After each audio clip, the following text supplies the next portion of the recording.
Have you ever noticed someone who flatters or deceives their way up the ladder, then discards the people who helped them? Have you ever felt a colleague or friend treats relationships like transactions, tools to use, not people to value? Have you ever sensed you were being studied or tested, not out of curiosity but for strategic advantage?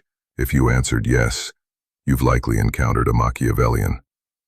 Tonight we're putting player 218 on trial for Machiavellianism. Watch each of Sang-woo's decisions click into the Machiavellian profile. Exhibit A.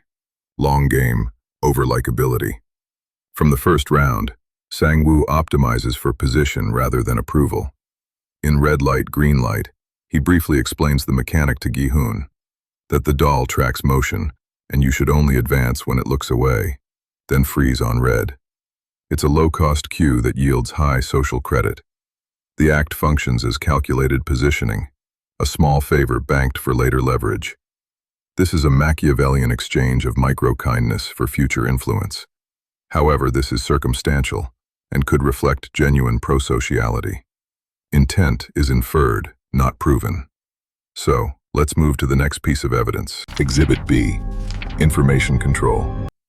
In the honeycomb task, Sang-woo infers the rule and withholds it from Gi-hoon and his teammates. He isn't fully sure, but he could have shared his idea about the shapes. There is no overt lie. The manipulation is in the timing. By letting others commit before any warning, player 218 shapes outcomes while looking neutral. This choke point silence is a Machiavellian use of information asymmetry. Exhibit C. Machiavellian behavioral framing.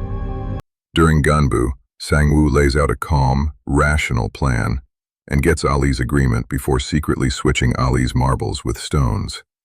He uses the trust and kindness Ali has for him to execute the bag swap.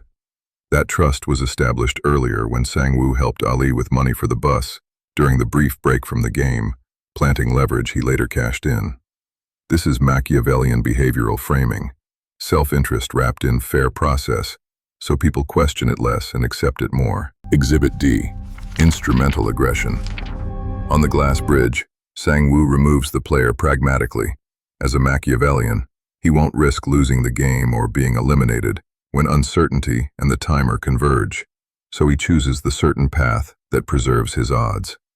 Later, with only 3 left, Sang-woo kills Se-byuk because she and Gi-hoon could form a majority to vote the game off and end the contest with no payout.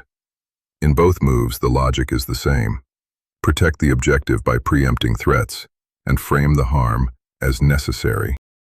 Putting all the evidence together, Cho Sang-woo, player 218, stands guilty of Machiavellian tactics in this court of analysis. Was our verdict fair, or would you rule differently? Tell us in the comments how you judge Sang-woo and which other characters we should put on trial next for dark triad traits.